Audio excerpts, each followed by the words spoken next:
menya league table now, then we have a discussion. Matches near. I'm sure say Kwame give Ben a surprise. Dreams FC question house and surprise one. And shada anyam nwa be. Sound. Anyam nwa be.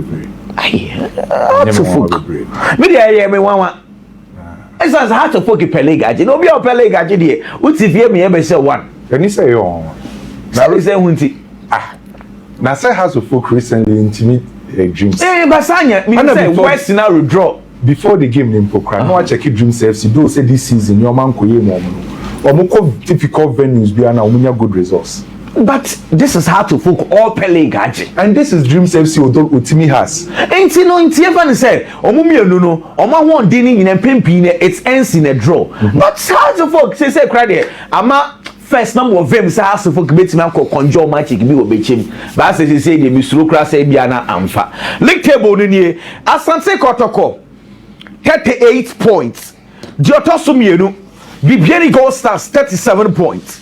Hearts of Lions 37 points. And now I Hearts of Folk 36 points. Into Kwame first four and now first five. Nation saves or 35. It's the first five, 38, 37, 37, 36, 35. Into between the first, which is Asante Kotoko, and the nations or Tosu Enumno, which are 35 points, just 3 points. Yeah. Very, very close. Young one come Ghana Premier League now, we're table. Well, Meda Sena, Mama Sha Sen free SAMARTEX ni Kumasi Asante Kotoko game.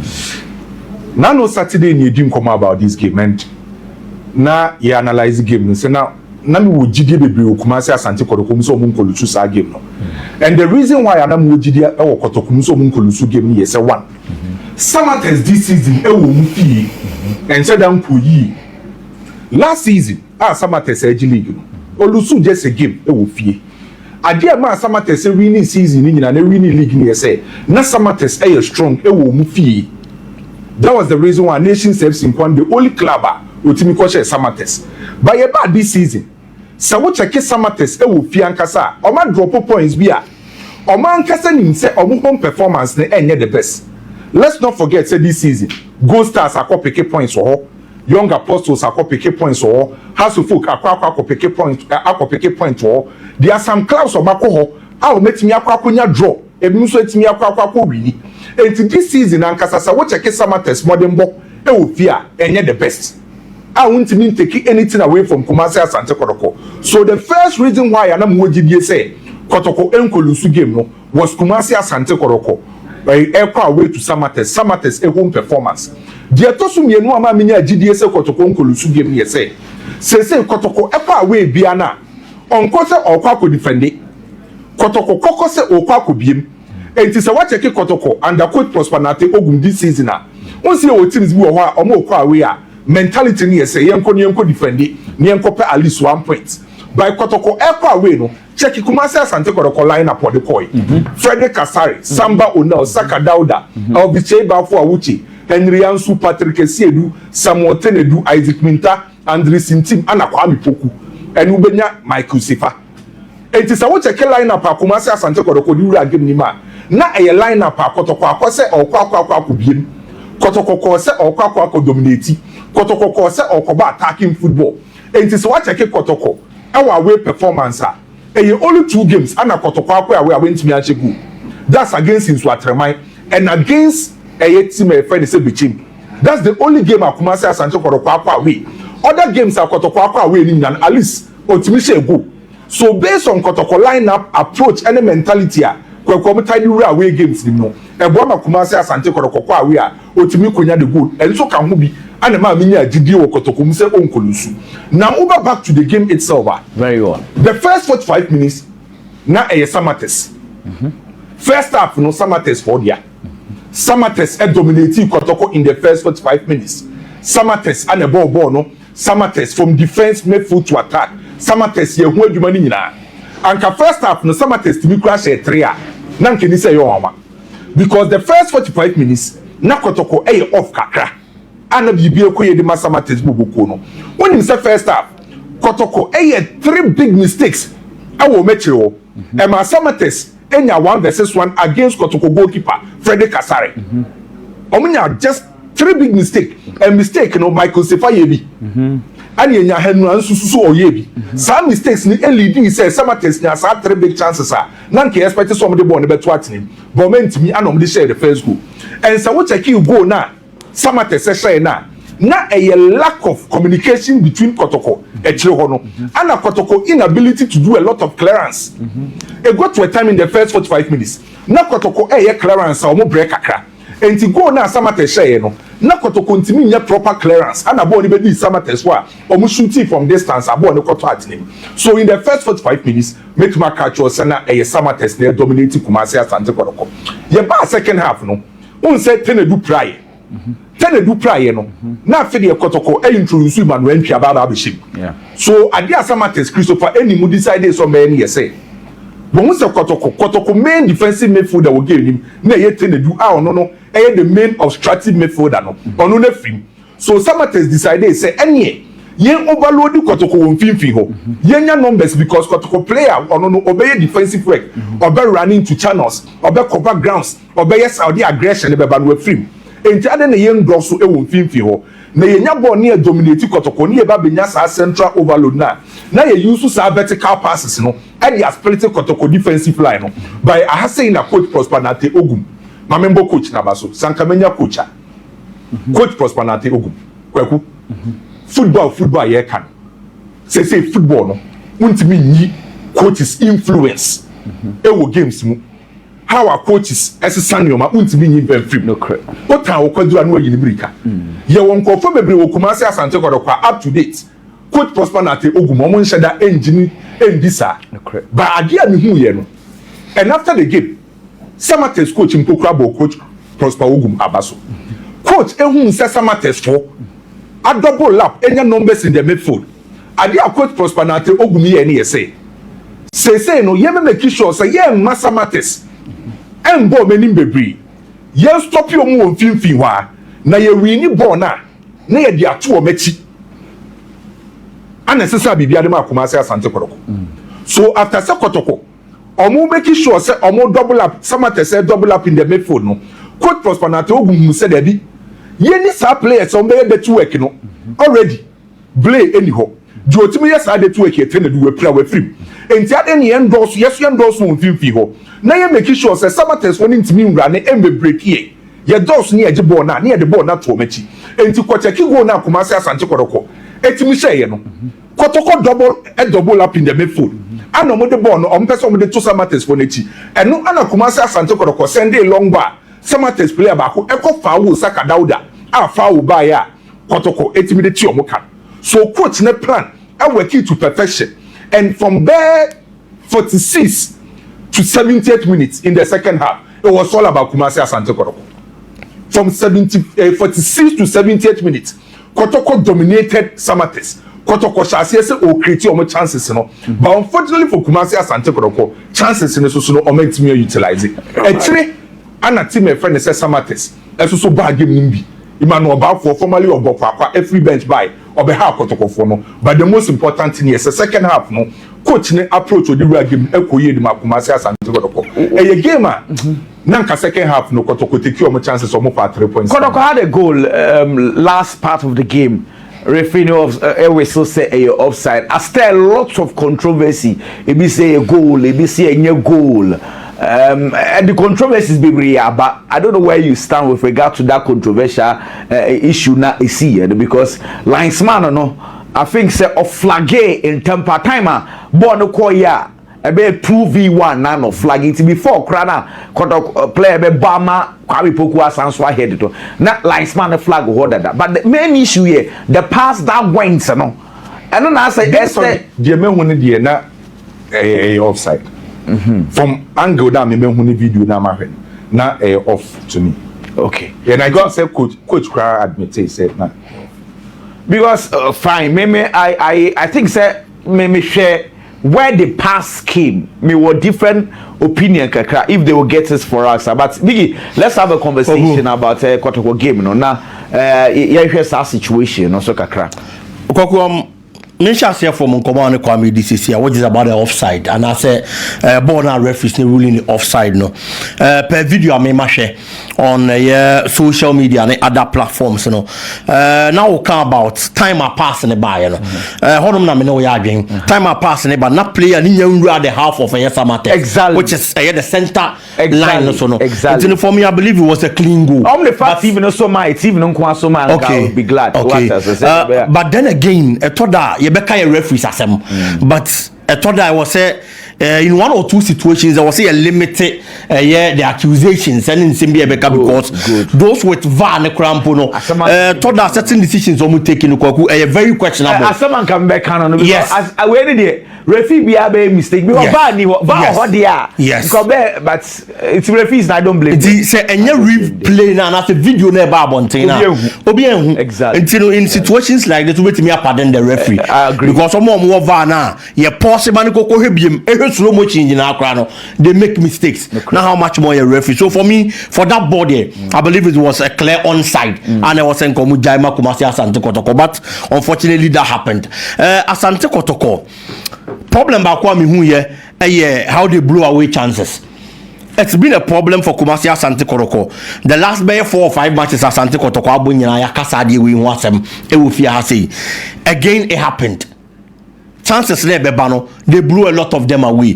They are always lucky say they still get the opportunity to score, but it's not always going to be like that. My problem my problem is Asante Kotoko a qualifier Abia or Kwakobo Africa. Say Abia Waji League, Abia Waji FA Cup. You are going to be meeting tougher opponents. In matches like that, chances na Emma Bebre. The little ones that come, how are you going to use them? That is where the problem is. Because all big games, now all chances need to go. Now when you Bebre. Ebe wi ase no eno no enkonko ye draw mfa mawo wo opponent eja ba ko a na ekwa da na lose e de amawo. So I believe there was a Kumasi Asante Kotoko Boko no working on that, and there are certain players also more happy on game. Emmanuel Entry, I feel his confidence level is very low. Yes. His confidence level is very low. And minim DSC. But me prosper na to ogum. The based on a juma me hunte waye on certain players. Baba Yaya is a typical example. Inti Menu is a typical example. Quite often so reviving these players and we get it back to their best of form. No, me gidi so beti me Emmanuel Entry one juma. I'm gonna get it back to the best of form. Mentioning form, player back who what form opaye. Kwame Poku. Sure. I mean, that guy is getting the goals. Yeah. Kwame Poku die. Kwame Poku dey say na asem. And say that nye ade e. Onim goals so nim no. Ba me eye me ya. And they be you sure say omo ben Kwame Poku Kotoko players na nkasa ko man nkasa no hwe. Kwame Poku. Player ba ko a. Oba ye no do so nche wa be bo ne homodin. Say 6 goals. Kweku. Now what's by this time and what's Kwame Poku? Etimia catch it up with the goalkeeper with Amankona ne Chawate. Say Amankona ko 10. Chawate so ko 10. And Roche. Omienu nyina de ko 10. By Kwame Poku ba na ansia no me the credit kese ma na enye player bia na obeba second round. Yeah. No obeba instant impact. The reason why I'm Muslim you be second round of transfer window you to need say emergency transfer. A Chelsea player no be ban was so about that instant impact. And you have na we be try bibia. So Kwame Poku ba ye no second round we ma Kotoko instant impact no because ade na Kotoko for ensu won ne say without Albert Amwa man be maye goals no. But say Albert Amwa recover from the injury no Kwame Poku dey e dey nim ho Kotoko for ensu. But maybe problem here say in as much as make credit ten say what about goals oba second round ya no chances are when ya any dey say no anka say well, taking the chances are by this time we're catching up with Chawate and Amankoda because very interesting. Sophie, what about second round? Now you are getting that goals. Very interesting. Now what about you goalkeeping? Mempesa may comparison. By comparison with football, soon to be in free. I think say has to folk top scorer wine. By Kwame Poku buyer. Oh, my am go for ejina hat of folk comes so. Debbie, no, say eventually you become say the striker. Good. Heart to folk do anymore is not getting the goals. me cry me pesa me ye ba me pesa me show how Kwame Poku ba ye no fine. Wa be perform because you were players be bro omo season ase by goals Kwame Poku ba ye aba benya no omo nya asa by in as much as me crediting no baby ye me ya no yes chances na omo say no sanka ya dey say Kwame Poku so taking chances emfa ho so ba second round and by this time wakati 11-12 move wakati up with Chawate ni Amankona because Chawate e was 10 Amankona was 10 and Kwame Poku about 6 goals difference is 4 nature ke chances do I say ba wa ya de won't mean take anything away from Kwame Poku ba Kumasi Asante Kotoko few matches awabu league na number of goals na de to be honest with you Abrante we are de papa okay yeah so many league table now then we have a conversation we can na yemna had to folk Dreams FC game in us Yanko has the Dreams there Yanko has the Dreams FC game in us so what now is surprised and result by me very much surprised sound very surprised very surprised a shocking you has to folk Abubakar Ouattara and Mrante no I don't know why they should always wait for them to be pressure before they perform. So what has this season it looks like say anytime be a pressure they be mounting more biano has performance and they different. I am saying this because season there were a bit of inconsistencies. Has beshe bako now a draw bako now a Lucy B and in the Musa omo kwa ko media game omo yo mebo vision na ya tete say report a free camp HSA say ya catch a coach and say those 2 matches so drop a point I be pam ni be inedi baby na me feel say task na den pa no was against media ma e watakwa so the no ma coach so timi ko antimi anko sha be pam na me feel say utiri more den but the honum na Abubakar Ouattara e ko kire say he's ready for the job okosheye owie no ba be share vision de ka ho owie no de kaela asoso na confidence na ba anything that me be say de bia wo say wo twan ma pressure ne bansa na wa deliver na how to folk pe league age yes me gitum say Dreams FC in recent times e chia wa how e no cre but game bia ne the kind of mentality a you game nim so wo pe league age at this moment and your Dreams mo performance wey this season and I was say scare wo hard to folk na won timi for the 3 maximum points na me nim senk after this weekend in table ne betesa na kwa ko di hard to folk nsam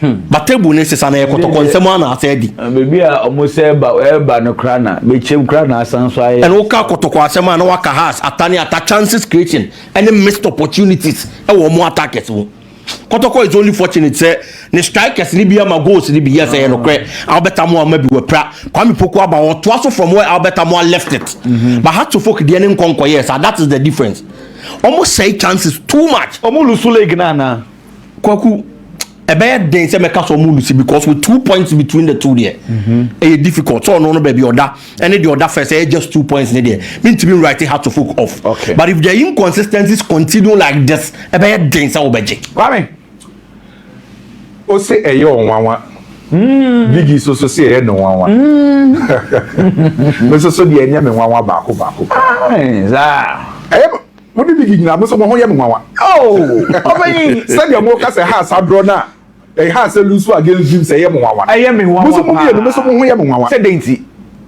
ade kronti am ho ye me wanwa na ye say e House of Folk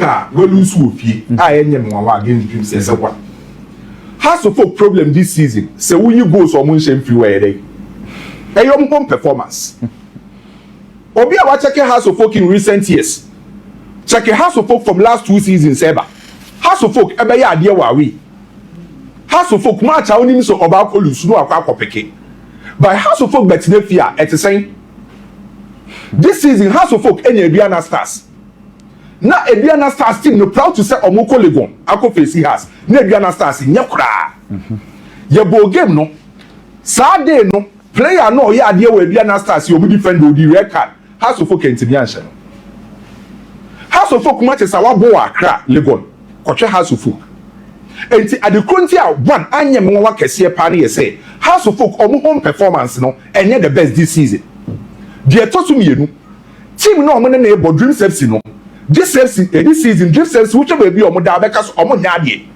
na emum Dreams FC akọ venues bi wo ho a wakọ pick good points wakọ ho a wanko lusu na Dreams FC ko dance park baby any Gold Stars no be any say baby any Gold Stars e be she Dreams die ne ko si ye check venues ahodo dreams akọ this season obi enim so okolusu no akọ pick sa point no enti dreams FC e wo difficult venue difficult situation coach Karim Zito ne the boys no enya results omo pe enti e kan ho bi na encha da nyamawa ana recently House of Folk can kasa share Dreams FC until winning games against Dreams FC.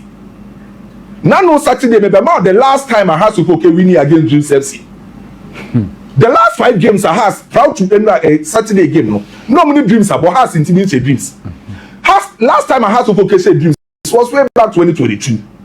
We are talking about a game at House of Folk first 11. Obi no that's what team name. Obi ako. Benjamin York or away. Salif Ibrahim away, Mohamed Alasan away. Samat now the last time I House of Folk said Dreams FC no. Na Samoyin Kumbo has. Samoyin Kumu the last time I has said Dreams no bo has. Na glass na wakobo. Na Freddy Kansabo Chifab ebo. Enti House of Folk recently Dreams ho madwe. But no kure wo me say game na game na course no.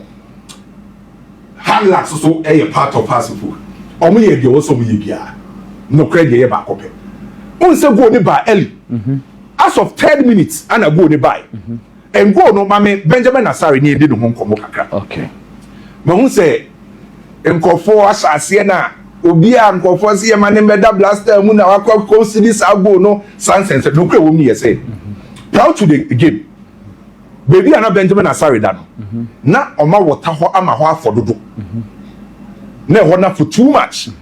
And before say Benjamin Asari taking step akọ no oslepoye. Me also oslepoye. Oslepoye enti.